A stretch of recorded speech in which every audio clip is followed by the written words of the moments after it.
الحمد للہ رب العالمین والعاقبۃ للمتقین والصلاة والسلام علی سید الانبیاء والمرسلین وعلی آلہ واصحابہ الطیبین الطاہرین اما بعد فاعوذ باللہ من الشیطان الرجیم بسم اللہ الرحمن الرحیم قل انما اعظکم بواحدہ ان تقوموا للہ مثنی وفرادا ثم تتفکروا صدق اللہ العظیم۔ قابل قدر اساتذہ جامعہ غوثیہ نجم العلوم و دیگر علماء ذوی الاحترام، حاضرین و ناظرین، السلام علیکم ورحمۃ اللہ وبرکاتہ۔ میرے پیارے آقا صلی اللہ تعالی علیہ وسلم کے پیارے دیوانوں، آیے کریمہ کے جس حصے کی تلاوت کا میں نے شرف حاصل کیا، اس سے متعلق کچھ معروضات پیش کرنے سے پہلے آقا کریم رؤوف و رحیم علیہ التحیۃ و تسلیم کی بارگاہ میں جس طریقے سے میں پڑھاؤں عقیدت و محبت میں ڈوب کر اسی طریقے سے درود و سلام کا نذرانہ پیش کریں۔ الصلاۃ والسلام علیک یا رسول اللہ، الصلاۃ والسلام علیک یا حبیب اللہ، الصلاۃ والسلام علیک یا نبی اللہ، الصلاۃ والسلام علیک یا نور اللہ، وعلی آلک واصحابک یا حبیب اللہ، صلی اللہ تعالی علیہ وسلم۔ میرے پیارے آقا صلی اللہ تعالی علیہ وسلم کے پیارے دیوانوں، ہم اور آپ اس وقت وانجاواڑی مسجد میں صفہ مدرسے کے سالانہ جلسے کے اندر حاضر ہیں۔ آپ میں سے بہت سارے ایسے ہوں گے جنہوں نے کبھی سوچا بھی نہیں ہوگا کہ ان کا بچہ یہاں مائک پر آ کر اللہ اور اس کے رسول کے فرامین پیش کرے گا، لیکن الحمدللہ تحریک کے ماحول کی برکت اور تحریک کی آغوش میں پروردہ ایک عظیم عالم دین نے یہاں پر وہ ساری ناممکن چیزوں کو ممکن کر دکھایا اور آپ کے بچوں کو مائک پر کھڑے رہ کر دین کی تبلیغ کا ہنر سکھایا۔ آج ان کے اساتذہ یہاں پر تشریف فرما ہیں۔ دل سے مولانا انظار صاحب کے اساتذہ کی دعائیں ان کے لیے نکلتی ہوں گی۔ اللہ تعالیٰ اخلاص کے ساتھ دین متین کی خدمت کی ہم سب کو توفیق عطا فرمائے۔ میں زیادہ وقت نہیں لوں گا، چند خطرات سے آگاہ کروں گا اور ساتھ ہی ساتھ کچھ آپ کے دل و دماغ کے اندر ایسی باتیں اتارنے کی کوشش کروں گا کہ ان کڑوی باتوں کو لیکن سچی باتوں کو آپ نے دل و دماغ میں جگہ دے دی تو انشاءاللہ العظیم آپ کی سوچ بھی پاکیزہ بن جائے گی اور زندگی بھی انشاءاللہ پاکیزہ بن جائے گی۔ اس وقت پوری دنیا میں ایک لہر چل پڑی ہے، سائنس، اسکول، کالج، یونیورسٹی، یہاں تک کہ ہم جیسے لبادے میں بھی جو لوگ ہیں وہ بھی اپنے بچوں کو ڈاکٹر، انجینئر بنانے کے بارے میں سوچتے ہیں۔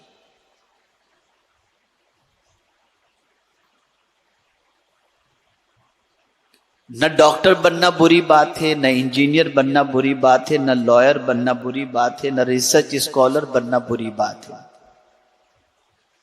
لیکن کبھی آپ نے سوچا کہ یہ لہر جو چل پڑی ہے، اس لہر کے چلنے کے ساتھ ساتھ وہ لوگ جو اس لہر کے اندر آ گئے، اس کی لپیٹ میں آ گئے اور اپنے بچوں کو دنیاوی تعلیم کی طرف لے گئے اور دین کی تعلیم سے ناآشنا رکھے، ان بچوں کے مستقبل کی کیا پوزیشن ہوگی؟ یہ بات اچھی طریقے سے ذہن کے اندر محفوظ کر لیں کہ امریکہ کی سرزمین پر، یورپ کی سرزمین پر اگر آپ جا کر کے دیکھیں تو سائنس کی ترقی کے بعد وہاں کے گرجا گھر ویران ہو گئے۔ وہاں کے بچوں نے جب سائنس، ریسرچ، ٹیکنالوجی، اس کا علم حاصل کرنا شروع کیا اور اسی پر انہوں نے پورا فوکس کیا، نتیجتاً ان کا مذہب سے رشتہ بالکل ختم ہو گیا یا نہ کے برابر رہا۔ آج وہاں چرچ بک رہے ہیں اور ان چرچوں کو مسلمان خرید کر مسجد کے اندر کنورٹ کر رہے ہیں۔ تو دین کیسے نکالا جائے؟ تو دین نکالنے کا ایک طریقہ یہ ہے کہ ڈائریکٹ اگر کسی سے کہا جائے کہ تم دین چھوڑ دو، نہیں چھوڑے گا، لیکن ترقی کے نام پر اس کو اگر دین کے راستے سے ہٹانا چاہو تو آسانی سے ہٹا سکتے ہو۔ آج میں آپ کے سامنے صرف بات نہیں، میں دلیل پیش کروں گا، دعویٰ نہیں کر رہا، دلیل آپ کے سامنے رکھوں۔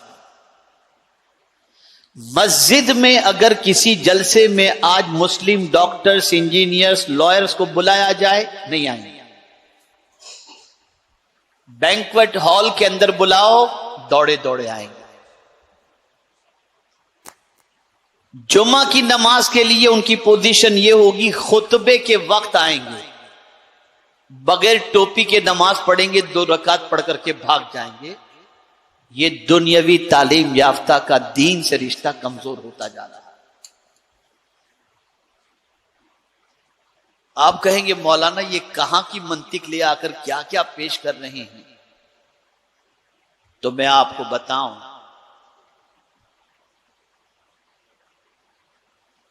کہ زیادہ تر آج مسلمان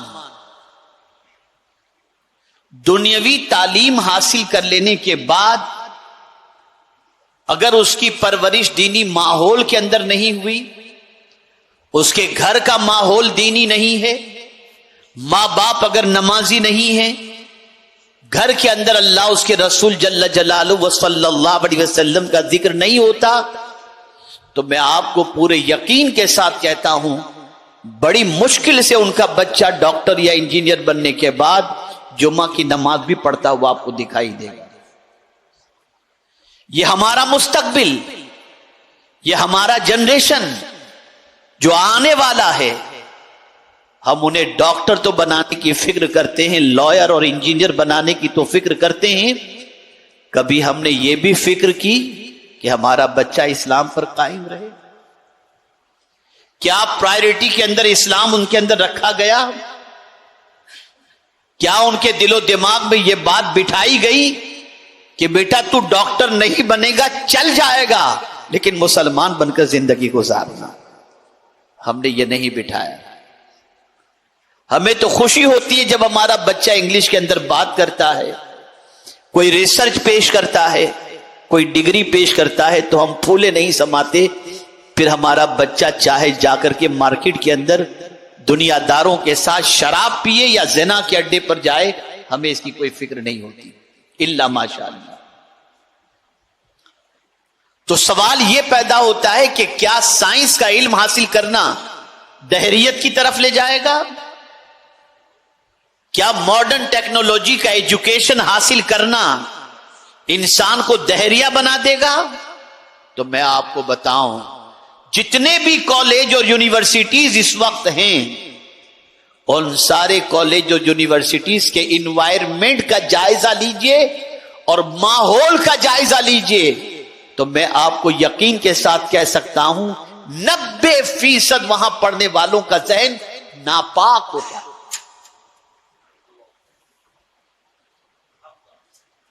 پاک نہیں ملے گا۔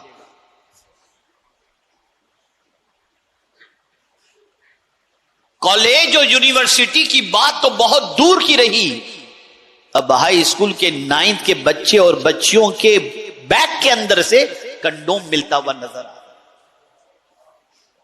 اتنی بدترین سچویشن ہے اس وقت۔ میں یہ نہیں کہتا کہ آپ اپنے بچوں کو دنیاوی تعلیم نہ دو، میں یہ نہیں کہتا کہ آپ اپنے بچوں کو ڈاکٹر نہ بناؤ، لیکن میں ضرور آپ کو کہوں گا کہ آپ کو اپنی زندگی کی آخری سانس تک جس بات کی فکر رکھنی ہے وہ قرآن کی بتائی ہوئی فکر کے مطابق فکر رکھنی ہے۔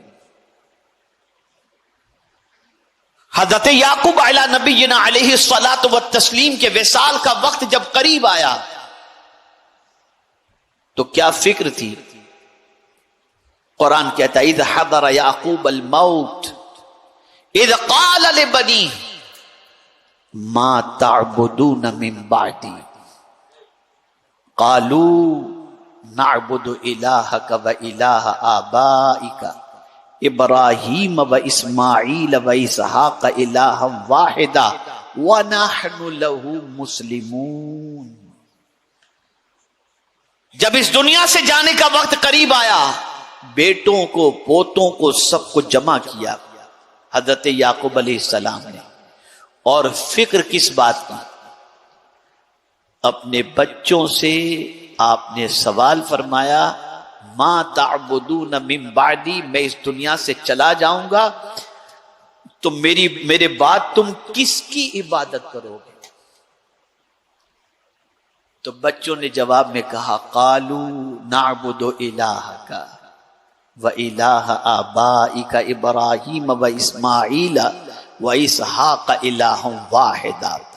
بچوں نے کہا آپ کے رب کی عبادت کریں گے، ابراہیم و اسماعیل و اسحاق کے رب کی عبادت کریں گے، اور ہم مسلمان۔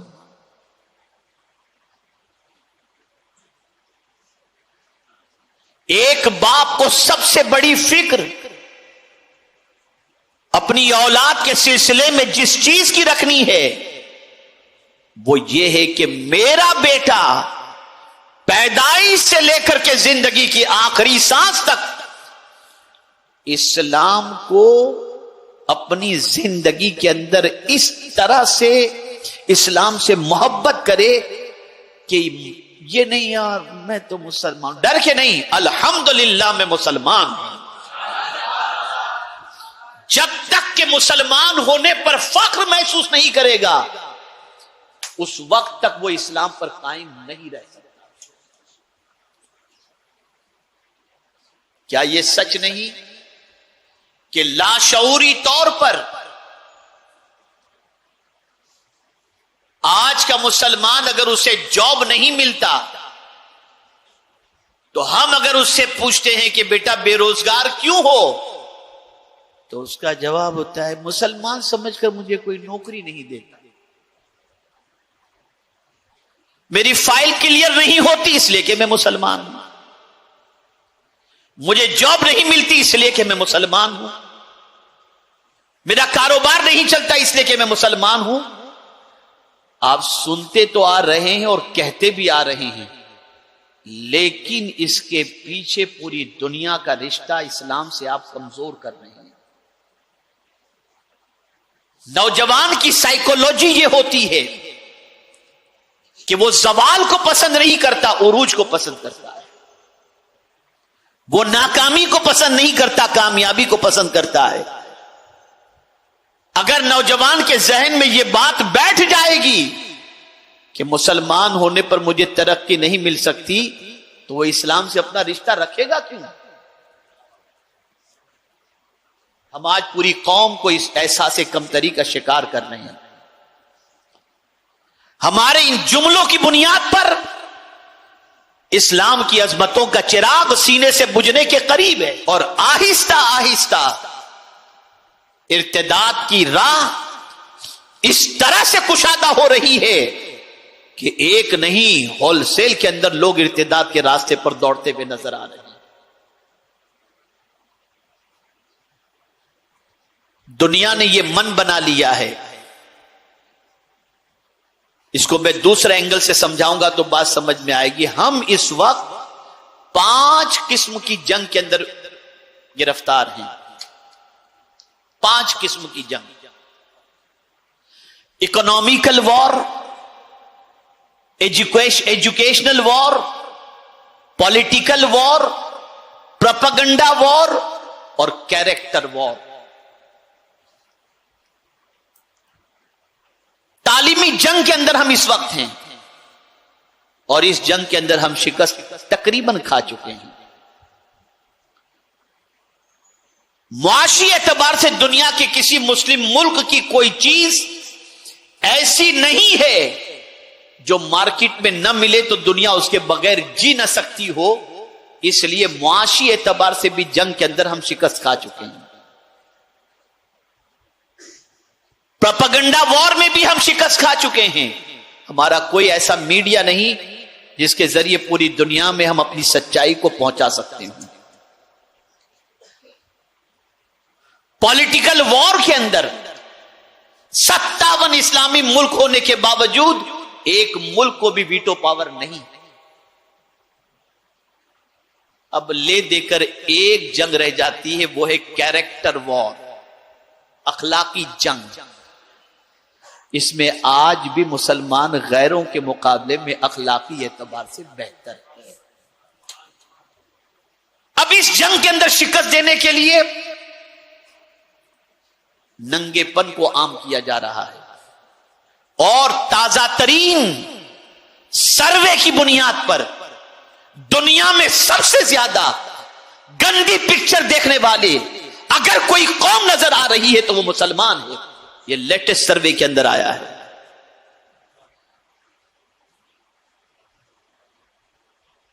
بد اخلاقی کا سیلاب، عورتوں کو عریاں کیا جا رہا ہے، عورتیں جسم کی نمائش کر رہی ہیں، اور مرد کی پوزیشن یہ ہے کہ بھوکے بھیڑیے کی طرح کھا جانے والی نگاہوں سے انہیں دیکھ کر اپنی زندگی کو برباد کرتا ہوا نظر آ رہا ہے.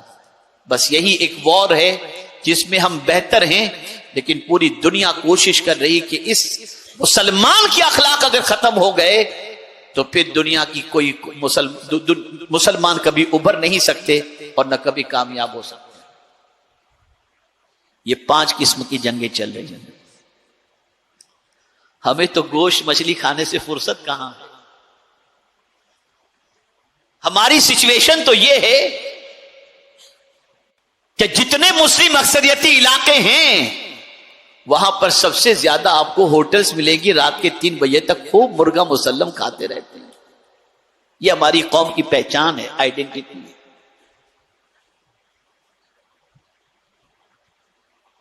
ایک بات بتاؤں، ایک خطیب کو میں سن رہا تھا، چھوٹی سی کلپ تھی ان کی، کسی نے مجھے بھیجی. اہل سنت و جماعت کے بڑے عظیم عالم علامہ ثاقب رضا مصطفی صاحب، کسی نے مجھے بھیجی، میں سن رہا تھا. بڑی پتے کی بات انہوں نے بتائی. انہوں نے بتایا کہ مجھے ایک صاحب آ کر کہنے لگے مولانا چلیے جاپان چلتے ہیں. تو میں نے ان سے کہا کہ جاپان جا کر کیا کریں گے؟ کہ حضرت میں آپ کو دکھاؤں گا کہ جاپان ترقی کیسے کیا.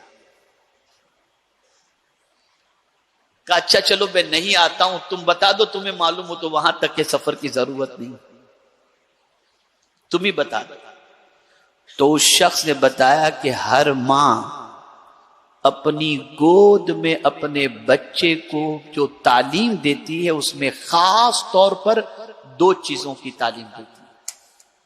پہلی چیز، بیٹا جھوٹ مت بولنا اور بددیانتی کبھی مت کرنا. اور یہی وجہ ہے کہ میڈ ان جاپان آدمی دیکھتا ہے تو اندر سے مطمئن ہو جاتا ہے کہ کوالٹی بہت اچھی ہوگی.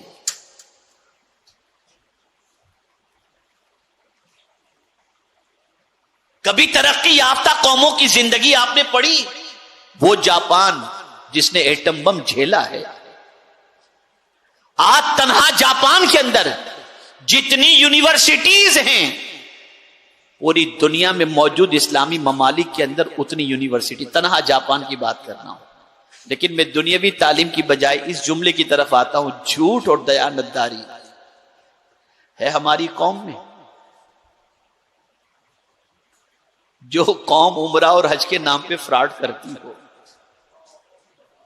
اور احرام کی حالت میں لوگوں کو ایئرپورٹ کے اوپر رلاتی ہو، جس قوم میں ایسے بلکہ مسجد کے چپل کو زنجیر سے باندھ کر رکھنا پڑتا ہے کہ کوئی چوری کر کے نہ جائے، یہ ہے ہماری قوم.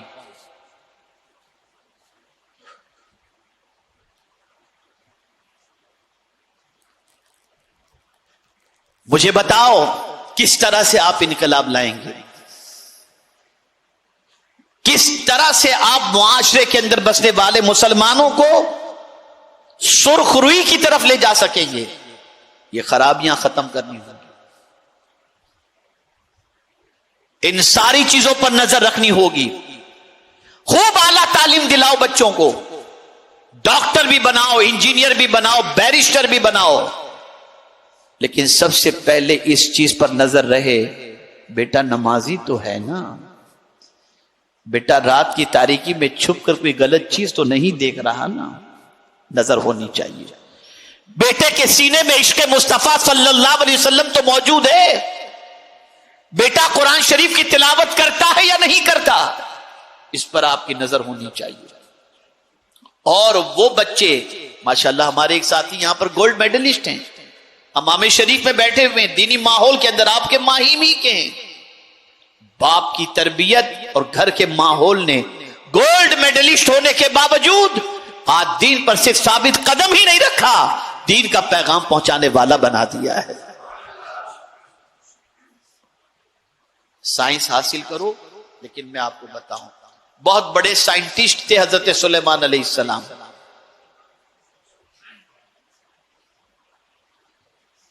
اس زمانے کی بات جو ہزاروں سال پہلے کی ہے، جب ماڈرن ٹیکنالوجی اور سائنس کی ترقی کا کوئی ایسا تصور بھی نہیں تھا.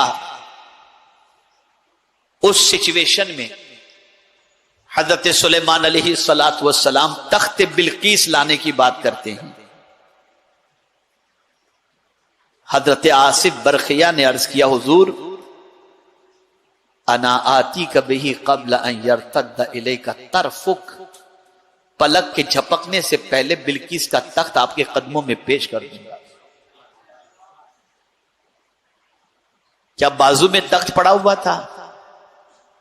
کیا چھوٹا سا تخت تھا؟ سینکڑوں میل کی دوری پر موجود تخت تھا اور ٹنوں وزن کا تخت تھا. لیکن حضرت آصف نے کہا کہ حضور پلک کے جھپکتے لا کر میں پیش کر دوں گا، اور لا کر پیش کر بھی دیا. اتنے بڑے کارنامے پر حضرت سلیمان علیہ السلام کو کہنا چاہیے تھا کہ جب میرے صحابی کا اور میرے شاگرد کا یا میرے فالوور کی طاقت اور علم کا یہ حال ہے تو سوچو میرے علم کا عالم کیا ہوگا. لیکن نہیں، مزاج دیا. سائنس کی ترقی کی طرف بڑھنے والے نوجوانوں کو ایک سوچ عطا فرمائی، اور جب یہ کارنامہ ان کے شاگرد، ان کے صحابی نے انجام دیا تو حضرت سلیمان علیہ السلام کی زبان پر فخریہ جملہ نہیں تھا، بلکہ آپ نے کہا ھذا من فضل ربی، یہ میرے رب کا فضل ہے، یہ میرے رب کا فضل ہے. اے رسول گرامی وقار صلی اللہ تعالی علیہ وسلم کے دیوانوں، آج ضرورت اس امر کی ہے، کسی بھی علم کے اندر آپ پیچھے نہ رہو، لیکن آپ کے لیے جاہل رہنا تو گوارا ہے، اسلام سے رشتہ ٹوٹ جائے یہ گوارا نہیں ہونا چاہیے۔ دنیاوی علم آپ کو زمین کے اوپر کام آئے گا، لیکن اسلام قبر کے اندر بھی کام آئے گا اور میدان محشر میں بھی کام آئے گا۔ اس لیے اپنے بچوں کو مسلمان کی حیثیت سے زندہ دیکھنا اور مسلمان کی حیثیت سے اس کا مرنا، یہ اپنی زندگی کے اندر اپنے بچے کے لیے سب سے بڑی سوچ اور سب سے بڑی فکر رکھنا، یہ ہماری ذمہ داری ہے۔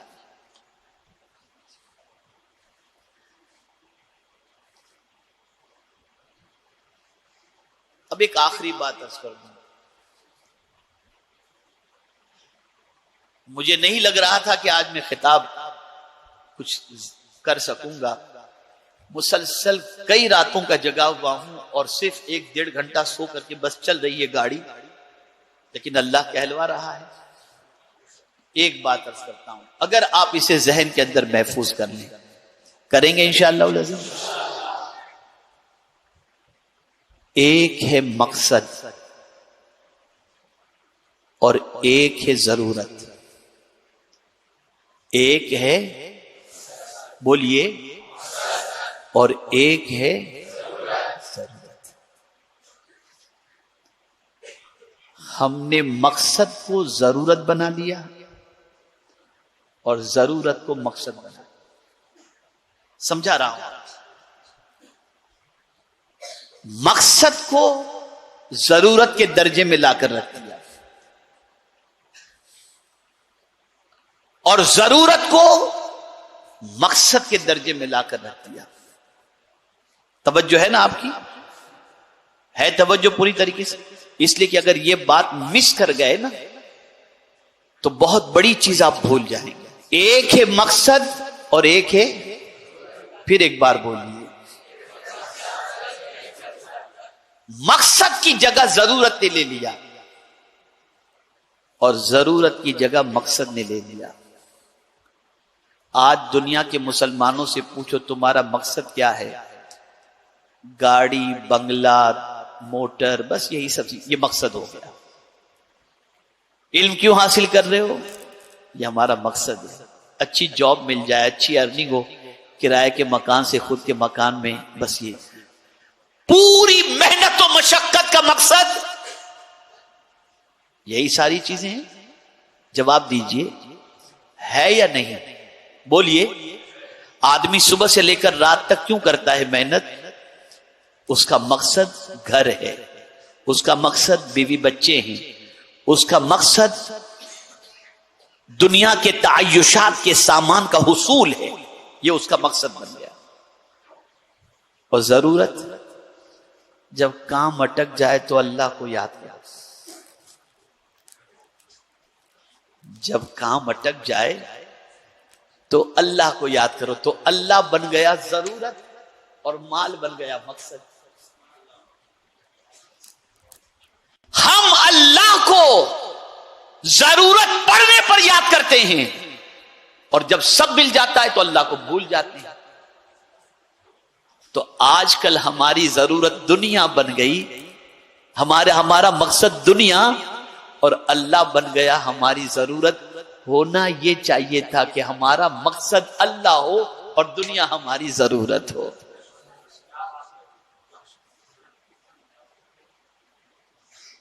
اللہ کو کبھی نہیں بھولنا چاہیے، لیکن ہم جب ضرورت پڑتی ہے تو اللہ کو یاد کریں، ورنہ اللہ کو یاد بھی نہیں کرتے۔ تو جب ضرورت مقصد بن جائے اور مقصد ضرورت بن جائے تو اس الٹی سوچ پر انسان دیوالیے کا شکار ہو جاتا ہے، پریشانی کا شکار ہو جاتا ہے، مصیبتوں کا شکار ہو جاتا ہے۔ تاریخ اٹھا کر کے دیکھو اور قرآن کا مطالعہ کرو تو آپ کو پتا چلے گا کہ قرآن میں اللہ عز و جل نے واضح لفظوں میں فرمایا کہ جب انہیں ہم خوشی دیتے ہیں، جب انہیں کوئی نعمت دیتے ہیں تو خوش ہو جاتے ہیں، اور جب نعمت ان سے چھین لیتے تو منہ لٹکا کر بیٹھ جاتے ہیں۔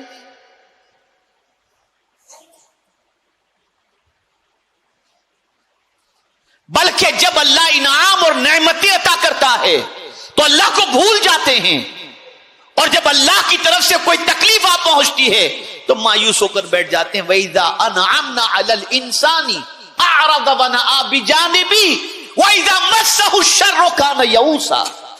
یہ قرآن کہہ رہا ہے۔ مومن کا مقصد اللہ کی خوشی ہونا چاہیے۔ کبھی قرآن میں حضور صلی اللہ علیہ وسلم کی زندگی کے مقصد کو پڑھنے کی ہم نے کوشش کی؟ آؤ ایک آیت میں آپ کو بتا دوں جس میں حضور نے اپنے جینے اور مرنے کے مقصد کو بیان کیا۔ کہتے ہیں قل ان صلاتی ونسکی ومحیای ومماتی للہ رب العالمین۔ میرے محبوب کہہ دو کہ میری نماز، میری قربانی، میرا جینا، میرا مرنا، یہ سب کچھ اللہ رب العالمین کے لیے۔ ہمارا تو جینا بھی دنیا کے لیے اور مرنا بھی دنیا کے لیے ہے، اللہ کے لیے تو کچھ رہ ہی نہیں گیا۔ کیا رہ گیا اللہ کے لیے ہمارے پاس؟ سوچ بدلو اور ہر اس سوراخ پر نظر رکھو جس سوراخ کے ذریعے الحاد، بے دینی ہمارے معاشرے کے اندر داخل ہو رہی ہے۔ اگر ان سوراخوں پر نظر نہیں اور اس کی طرف سے غفلت برتے تو اللہ رحم و کرم فرمائے کہ کہیں یہ طوفان سب کے گھروں کے دروازے پر دستک دینے نہ لگ جائے۔ بہت سخت امتحان سے مسلمان گزر رہا ہے، بہت سخت حالات سے ہم لوگ گزر رہے ہیں۔ کل 31 نائٹ ہے، 12 بجے سے پہلے کوئی گیٹ وے پر جائے گا، کوئی کلب میں جائے گا، کوئی ہوٹل میں جائے گا اور کہیں نہیں جا سکتا تو ٹی وی کے سامنے بیٹھ کر دیکھے گا کہ جب سال چینج ہوتا ہے تو 12 بجے کتنے دھماکے ہوتے ہیں، 12 بجے کیا ہوتا ہے اور نئے سال کا آغاز کیسے ہوتا ہے۔ اتنی فکر کبھی قرآن پڑھنے کی تم نے کی؟ ارے قرآن تو چھوڑو، رمضان کا چاند دیکھنے کی اتنی فکر کی کہ مغرب ہو گئی، ذرا دیکھیں رمضان کا چاند، دعا کرتے ایک دن اور لیٹ ہو جائے تو اچھا۔ رمضان کا چاند ایک دن لیٹ ہو جائے تو اچھا، اور عید کے چاند کے لیے بے چین رہتے جلدی آ جائے تو اچھا۔ جتنے اہتمام کے ساتھ تم 12 بجے کا انتظار کرتے ہو، اتنے اہتمام کے ساتھ کیا تم رمضان کے چاند کا انتظار کرتے ہو؟ حضور تو 2 مہینے پہلے سے رمضان کا انتظار کرتے تھے۔ اللہم بارک لنا فی رجب و شعبان وبلغنا رمضان۔ رجب میں حضور صلی اللہ علیہ وسلم رمضان کی دعا کرتے تھے، اور آج ہم کہاں ہیں؟ کس راستے پر جا رہے ہیں؟ ہوش کے ناخن لو اور قرآن مقدس کے اس فرمان کو دل و دماغ کے اندر محفوظ رکھو۔ کبھی انقلاب کے لیے قومیں اٹھتی ہیں اور کبھی قوم میں انقلاب کے لیے ایک فرد اٹھتا ہے اور پوری قوم میں انقلاب پیدا ہو جاتا ہے۔ اسی لیے رب نے اپنے محبوب سے فرمایا قل، تم کہہ دو انما اعظکم بواحدہ، میں تم کو ایک نصیحت کرتا ہوں۔ رب نے حضور صلی اللہ علیہ وسلم سے فرمایا کہہ دو تم کہ میں تم کو ایک نصیحت کرتا ہوں۔ وہ نصیحت کون سی ہے؟ ان تقوموا للہ مثنا وفرادا ثم تتفکروا، 2 یا 1 اللہ کے لیے کھڑے ہو جائیں، اٹھ جائیں اور پھر غور و فکر کریں۔